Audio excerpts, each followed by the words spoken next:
Class 11 chapter 5 semester 2 এখানে আরেকটা 4 নম্বরের কোশ্চেন আলোচনা করা হচ্ছে। ভারতীয় সংবিধানে সংরক্ষিত স্বাধীনতার অধিকার সম্পর্কে আলোচনা করো। এই কোশ্চেনটা যে তোমার 19 থেকে 22 নম্বর ধারা পর্যন্ত এই স্বাধীনতার অধিকার সম্পর্কে আলোচনা করা হয়েছে। তো তারপরে একটা কোশ্চেন আছে অথবা দিয়ে 19 নম্বর ধারায় 6 প্রকার স্বাধীনতার অধিকার সম্পর্কে আলোচনা করো। এই 19 নম্বর ধারায় 6 প্রকার স্বাধীনতার অধিকারকে ভাগ করে দেওয়া আছে, সেটা পরপর আলোচনা আছে। যদি স্বাধীনতার অধিকার পড়ে তাহলে তোমাকে হচ্ছে 19 থেকে 22 নম্বর ধারা পর্যন্ত লিখতে হবে। যদি কোনো সময় পরীক্ষাতে 19 নম্বর ধারায় 6 প্রকার স্বাধীনতার কথা পড়ে, অধিকারের সম্পর্কে পড়ে, তাহলে হচ্ছে ওই 19 নম্বর ধারায় যে 6 প্রকার স্বাধীনতা আছে শুধুমাত্র সেটাই লিখবে। আর সেইটা হচ্ছে এই আলোচনাতে বিস্তারিত আলোচনা করা আছে। স্বাধীনতার অধিকার হলো একটি গণতান্ত্রিক অধিকার, মানে গণতান্ত্রিক রাষ্ট্রে স্বাধীনতার অধিকার একটি গুরুত্বপূর্ণ একটা অধিকার। ভারতীয় সংবিধান নাগরিকদের ব্যক্তি স্বাধীনতার অধিকার স্বীকার ও সংরক্ষণের ব্যবস্থা করা হয়েছে। ভারতীয় সংবিধানের 19 থেকে 22 নম্বর ধারায় স্বাধীনতার অধিকারগুলি বর্ণনা করা হয়েছে বা স্বীকৃতি লাভ করেছে। তারপরে আছে বর্তমানে যে সংবিধানের 19-এর 1 নম্বর ধারায় নাগরিকদের 6 প্রকার স্বাধীনতার অধিকার প্রদান করা হয়েছে। 19 নম্বর ধারায় যে 6 দফা স্বাধীনতার অধিকারগুলো আছে সেগুলো হচ্ছে কি কি, সেগুলো পরে আলোচনা করা আছে। তবে এখানে একটা বিষয় বলে দিই, যদি প্রয়োজন হয় বা যদি লিখতে তোমরা চাও তো লিখতে পারো। এখানে বলা আছে বর্তমানে সংবিধানে 19-এর 1 নম্বর ধারায়। তাহলে মূল সংবিধানে কি ছিল?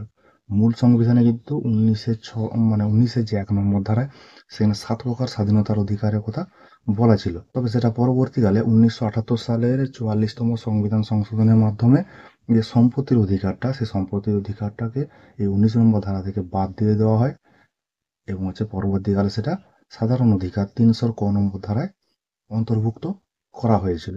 এই জন্য এখানে 6 প্রকার স্বাধীনতার অধিকারের কথা বলা হয়েছে।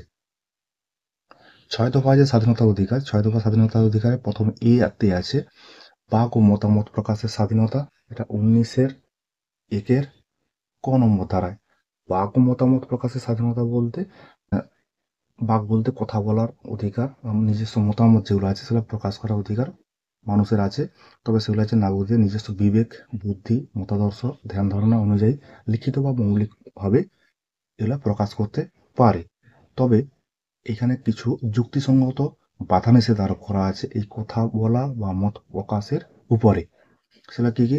ভারতের সার্বভৌমত্ব ও সংহতি রক্ষার জন্য, রাষ্ট্রীয় নিরাপত্তা রক্ষার জন্য, বিদেশি রাষ্ট্রের সঙ্গে বন্ধুত্বপূর্ণ সম্পর্ক রক্ষার জন্য, দেশের শান্তি শৃঙ্খলা বজায় রাখার জন্য, আদালতের অবমাননা প্রতিরোধ করার জন্য, মানহানি প্রতিরোধ করার জন্য, অপরাধমূলক কাজের প্ররোচনা বন্ধ করা ইত্যাদির জন্য তোমার হচ্ছে রাষ্ট্র বাক ও মতামত প্রকাশের স্বাধীনতার উপর যুক্তিসঙ্গত বাধা নিষেধ আরোপ করতে পারে।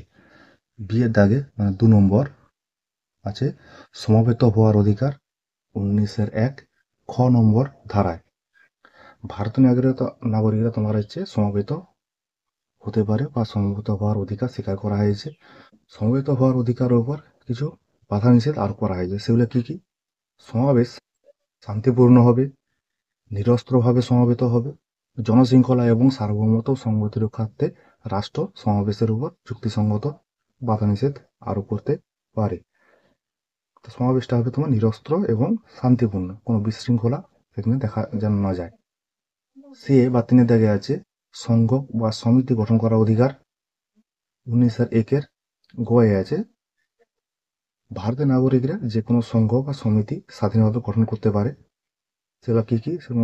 সাহিত্য, সংস্কৃতি, বিজ্ঞান, খেলাধুলা ইত্যাদি ক্ষেত্রে সংঘ সমিতি গঠন করতে পারে। এছাড়াও রাজনৈতিক দল, শ্রমিক সংগঠন এই অধিকারগুলোর অন্তর্ভুক্ত। তবে এই অধিকারগুলোর উপর রাষ্ট্র কিছু বাধা নিষেধ আরোপ করতে পারে। সেটা সংবিধানে কি কি বলা হয়েছে? রাষ্ট্রীয় নিরাপত্তা বিঘ্নকারী, শৃঙ্খলা বিঘ্নকারী, নীতি বিতর্কিত যে উদ্দেশ্যে গঠিত সংঘ বা সমিতির উপর রাষ্ট্র যুক্তিসঙ্গত বাধা নিষেধ আরোপ করতে পারে। এছাড়া হচ্ছে সার্বভৌমত্ব সংহতি রক্ষার্থেও কিন্তু এই ধারাটার উপর বাধা নিষেধ আরোপ করা যেতে পারে। ডিআরই আর 4 আর 5 নম্বর ধারা একসঙ্গে আছে চলাফেরা ও বসবাসের অধিকার। 19-এর 1-এর ঘ এবং ঙ নম্বর ধারা ভারতের সর্বত্র স্বাধীনভাবে চলাফেরার অধিকার আছে। 19-এর 1-এর ঘয়ে বললাম। ভারতের ভূখণ্ডের যে কোনো অঞ্চল বসবাসের অধিকারও আছে। 19-এর 1-এর ঙ। এই দুটো অধিকারকে স্বীকার করা হয়েছে। তবে জনস্বার্থ বা তপশিলি জাতি উপজাতিদের স্বার্থ সংরক্ষণের জন্য রাষ্ট্র এই দুটি অধিকারের উপর যুক্তিসঙ্গত বাধা নিষেধ আরোপ করতে পারে। তাহলে রাষ্ট্র হচ্ছে তপশিলি জাতি উপজাতির জন্য যে সংরক্ষণের ব্যবস্থাটা, সেই সংরক্ষণের ব্যবস্থা যেমন চাকরির ক্ষেত্রে সংরক্ষণ, তোমার পড়াশোনার ক্ষেত্রে সংরক্ষণ ইত্যাদির উপর তারা হচ্ছে যুক্তিসঙ্গত দিক থেকে এই অধিকারটার উপর বাধা নিষেধ আরোপ করতে পারে। 6 বা এফের দাগে আছে তোমার বৃত্তি, পেশা বা ব্যবসা বাণিজ্য অধিকার। 19-এর 1-এর 4 নম্বর ধারায় এই অধিকারটা হচ্ছে কি বলা আছে, বৃত্তি, পেশা এবং ব্যবসা বাণিজ্যের উপর প্রতিটি নাগরিক তার অধিকারটা ভোগ করতে পারে। এই অধিকারের উপর কিছু বাধা নিষেধ আরোপ করা হয়েছে, যেমন জনস্বার্থের রক্ষার জন্য, জনস্বার্থকে রক্ষার জন্য প্রয়োজন হলে রাষ্ট্র এই অধিকারটার উপর যুক্তিসঙ্গত বাধা নিষেধ আরোপ করতে পারে। তবে এই বিভিন্ন যে বৃত্তি, পেশা গ্রহণের ক্ষেত্রে রাষ্ট্র কিন্তু প্রয়োজনীয় যোগ্যতা নির্ধারণ করতে পারে। কার কত যোগ্যতা, সেই যোগ্যতার উপরে সে বৃত্তি কোনো পেশা গ্রহণ করতে পারে। এটা হচ্ছে এর বাধা। তারপরে আছে দোষী সাব্যস্ত করা ও শাস্তি দান সম্পর্কিত ব্যবস্থাবলী। এটা 20 নম্বর ধারায় আছে। 19 নম্বর ধারা আলোচনা হলো। তো 19 নম্বর ধারায় 6টা যে অধিকার, সেই 6টা অধিকার আলোচনা হয়েছে করলাম। যদি কোনো সময় 19 নম্বর ধারা পড়ে তাহলে ওইটুকু পর্যন্ত লিখলেই হবে। তারপর যেটা আছে 20 নম্বর ধারায় বলা হয়েছে 20-এর 1-এ যে দেশে প্রচলিত আইন অমান্য করার অপরাধ ছাড়া কোনো ব্যক্তিকে শাস্তি দেওয়া যাবে না। মানে ব্যক্তি যে সময় অপরাধ করেছে সেই সময়ে যে আইন ছিল সেই আইন অনুসারে কোনো ব্যক্তিকে শাস্তি দেওয়া বা শাস্তি দিতে হবে। 20-2 ধারায় বলা আছে একটি অপরাধের জন্য ব্যক্তিকে একাধিকবার অভিযুক্ত বা শাস্তি দেওয়া যাবে না। মানে একজন ব্যক্তি একবার অপরাধ করছে, তার জন্য তাকে যে 14 থেকে 15 বছর জেল, তারপর আবার তার মৃত্যুদণ্ড বা ফাঁসি। তাহলে একটা অপরাধের জন্য দুবার অভিযুক্ত করা যাবে না। 20-3 বলা আছে কোনো অভিযুক্ত ব্যক্তিকে আদালতে তার নিজের বিরুদ্ধে সাক্ষ্য দিতে বাধ্য করা যাবে না। যদি কোনো ব্যক্তি তার নিজের ইচ্ছার বিরুদ্ধে সাক্ষ্য দিতে চায় তাহলে কিন্তু বাধ্য করা যাবে না। এটা 20-3 নম্বর ধারায় বলা রয়েছে। তারপর আছে জীবন ও ব্যক্তি স্বাধীনতার অধিকার। 21 নম্বর ধারায় বলা হয়েছে যে আইন নির্দিষ্ট পদ্ধতি ছাড়া কোনো ব্যক্তিকে তার জীবন, ব্যক্তি স্বাধীনতার অধিকার থেকে বঞ্চিত করা যাবে না। এর অর্থ হচ্ছে এটাই যে যথাযথ পদ্ধতি অনুসারে প্রণীত আইনের সমর্থন লাভ করলেই কেবল শাসন বিভাগ নাগরিকদের উপর জীবন ও ব্যক্তি স্বাধীনতার উপর হস্তক্ষেপ করতে পারে। এই আইন নির্দিষ্ট পদ্ধতিটা কি এ সম্পর্কে আলাদাভাবে একটা আলোচনা করে দেওয়া আছে। তার সঙ্গে হচ্ছে আইনের যথাবিধ পদ্ধতিটি কি তাও আলোচিত হয়েছে, তোমরা সেটা দেখতে পারো। তবে এই যে ব্যক্তি জীবন ও ব্যক্তি স্বাধীনতার অধিকার, এইখানে দুটো উদাহরণ দিয়ে রাখছি, তোমরা দেখলে দেখতে পারো যে গোপনীয়তার অধিকার হলো জীবন ও ব্যক্তি স্বাধীনতার অধিকার। এই আধার কার্ডের যে তথ্য আছে সেটা যাতে না কেউ জানতে পারে তার জন্যই গোপনীয়তার ব্যবস্থাটা করা হয়েছে। আবার ভারতের সংবিধান 21 নম্বর ধারা অনুসারে বলা হয়েছে, তোমার অনুসারে বলা হয়েছে বলতে মানে ওইখান থেকে এই মানেটা তৈরি করা যেতে পারে যে নিজের পছন্দ ব্যক্তিকে বিবাহ করার অধিকার সুরক্ষিত হয়েছে এই জীবন ও ব্যক্তি স্বাধীনতার অধিকারের মধ্যে। তারপরে আছে এই 21 নম্বর ধারাতেই, 21-এর ক নম্বর ধারাতেই আছে যে শিক্ষার অধিকার। 2002 সালে 88তম সংবিধান সংশোধন অনুযায়ী 21-এর ক নম্বর ধারা একটা নতুন ধারা সংযোজন করা হয়েছিল, এটা শিক্ষার অধিকার নামে। এই অধিকারে কি বলা হয়েছে, এই অধিকারে বা এই ধারায় বলা হয়েছে 6 থেকে 14 বছর বয়স্ক সমস্ত বালক-বালিকাদের জন্য রাষ্ট্র অবৈতনিক এবং বাধ্যতামূলক শিক্ষার ব্যবস্থা করবে। এটা হলো তোমার হচ্ছে শিক্ষার অধিকার। তারপরে আছে গ্রেপ্তার ও আটক সম্পর্কিত ব্যবস্থাবলী। ভারতীয় সংবিধানের 22 নম্বর ধারায়, 22-এর 1 নম্বর ধারায় একে বলা হয়েছে তোমার কোনো ব্যক্তিকে গ্রেপ্তার ও আটক করা হলে যথাসম্ভব সত্যতা, গ্রেপ্তার ও আটকের কারণ জানাতে হবে। কোনো ব্যক্তিকে গ্রেপ্তার করলে তার গ্রেপ্তার করার কারণ অবশ্যই তাকে এবং তার যে পরিবারকে অবশ্যই জানাতে হবে। দুইয়ে আছে আটক ব্যক্তিকে উকিলের মাধ্যমে আত্মপক্ষ সমর্থনের সুযোগ করে দিতে হবে। মানে কোনো ব্যক্তি যদি চায় তার আত্মপক্ষ সমর্থন করতে, তার জন্য তাকে উকিলের ব্যবস্থা করে দিতে হবে। এর থেকে তাকে বঞ্চিত করা যাবে না। 22(2) ধারায় বলা আছে এটা। তারপর 3 দাগ, গ্রেপ্তার করার 24 ঘন্টার মধ্যেই সংশ্লিষ্ট ব্যক্তিকে নিকটবর্তী ম্যাজিস্ট্রেট আদালতে হাজির করতে হবে। মানে গ্রেপ্তার করা হলে তাকে 24 ঘন্টার মধ্যে তাকে নিকটবর্তী যে ম্যাজিস্ট্রেট আদালত আছে সেখানে তাকে হাজির করাতে হবে, এবং সংশ্লিষ্ট আদালতের অনুমতি ছাড়া তাকে অতিরিক্ত সময়ের জন্য কোনোভাবে আটক রাখা যাবে না।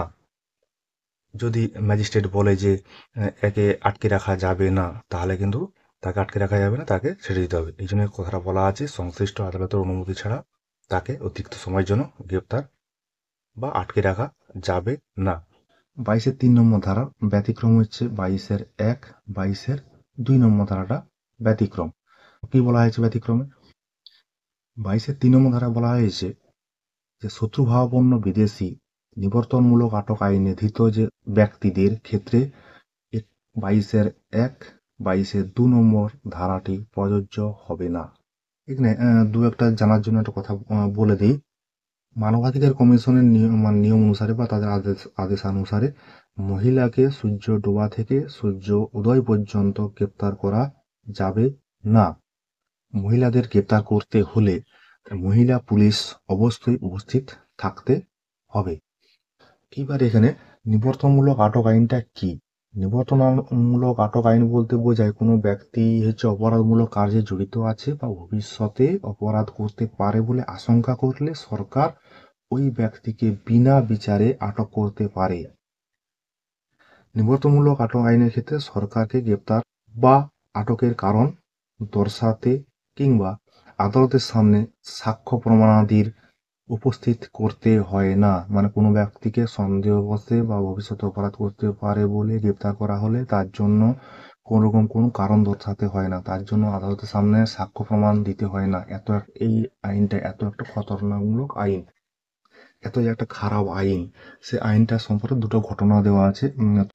জানতে চাইলে জানতে পারো, তবে এটা পরীক্ষার খাতায় লেখার দরকার নেই।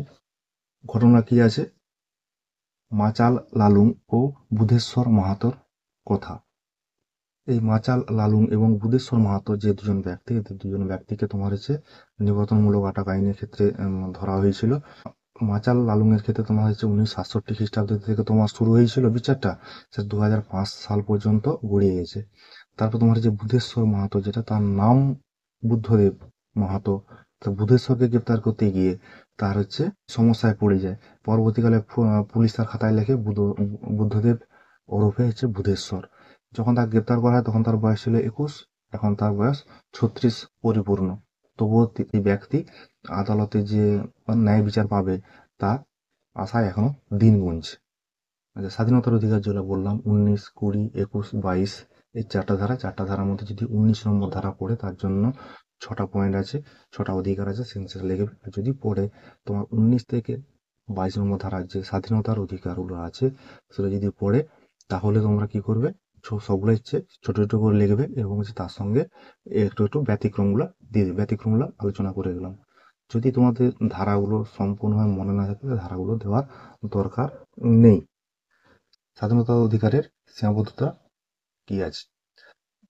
স্বাধীনতা অধিকারের যে সীমাবদ্ধতা আছে সেটা হচ্ছে বস্তুপক্ষে পৃথিবীর কোনো রাষ্ট্রই কিন্তু নাগরিকদের অবাধ স্বাধীনতার অধিকার দিতে পারে না।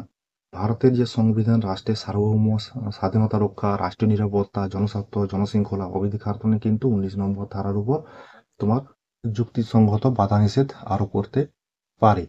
তো বর্তমানে ভারতের যে কাফে পোষা, এসমা, নাসা প্রভৃতি যে আটক আইন লক্ষ্য করা যায়, এরা কিন্তু খুবই খারাপ আটক আইন, এরা খুবই খারাপ নিবর্তনমূলক আটক আইন এগুলো।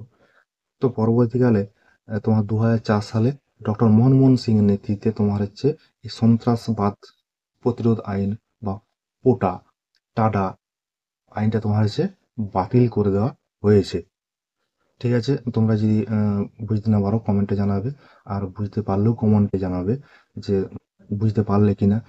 তবে তোমরা যদি এটা পড়ো, মন দিয়ে দেখো, তাহলে ওটা জিনিসটা বুঝতে পারবে স্বাধীনতার অধিকারটা কি, এবং তোমার খাতায় কিন্তু স্পষ্টভাবে ভালোভাবে লিখতে পারবে, আশা রাখি। ঠিক আছে, তোমাদের জন্য আমার এই কিঞ্চিত প্রয়াস।